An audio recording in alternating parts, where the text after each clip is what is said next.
The phone buzzed against the nightstand, slicing through the medication haze. A whisper on the other end.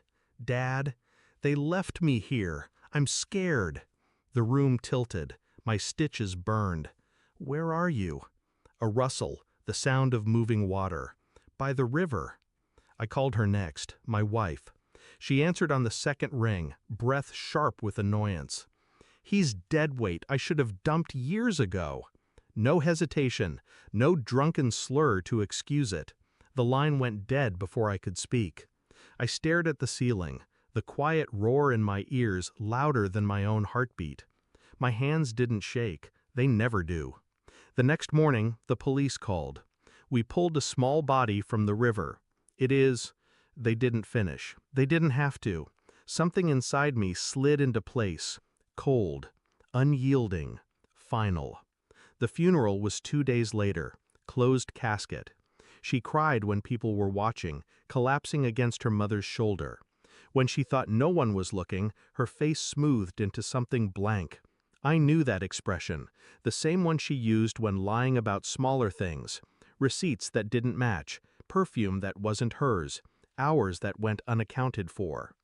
They told me it was an accident, a slip, a fall. But my son didn't whisper, "They left me," for no reason.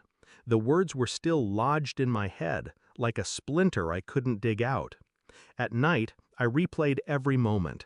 Her reluctance to have him, her resentment at my surgeries, the time I couldn't work, her fixation on control, and that one sentence, sharp enough to cut through morphine.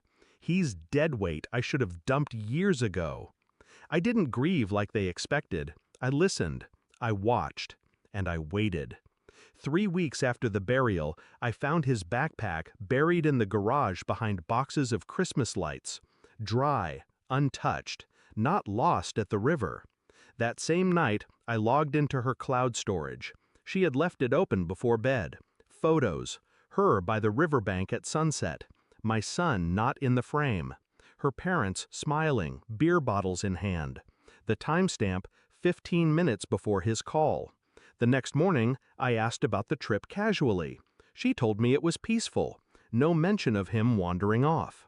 I started requesting my own police records, unredacted witness statements. The fisherman who saw a boy alone on the bank, calling for someone. The timestamp again, before dark.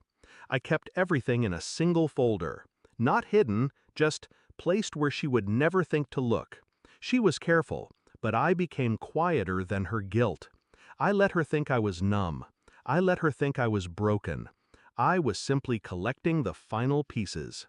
The report came in on a Wednesday morning. Cause of death, hypothermia. No signs of a fall. No defensive wounds. Water found in the lungs indicated he was alive when he entered. It was the position of the body that told me everything. Caught in shallow reeds not far from shore. He hadn't been swept away. He'd been left.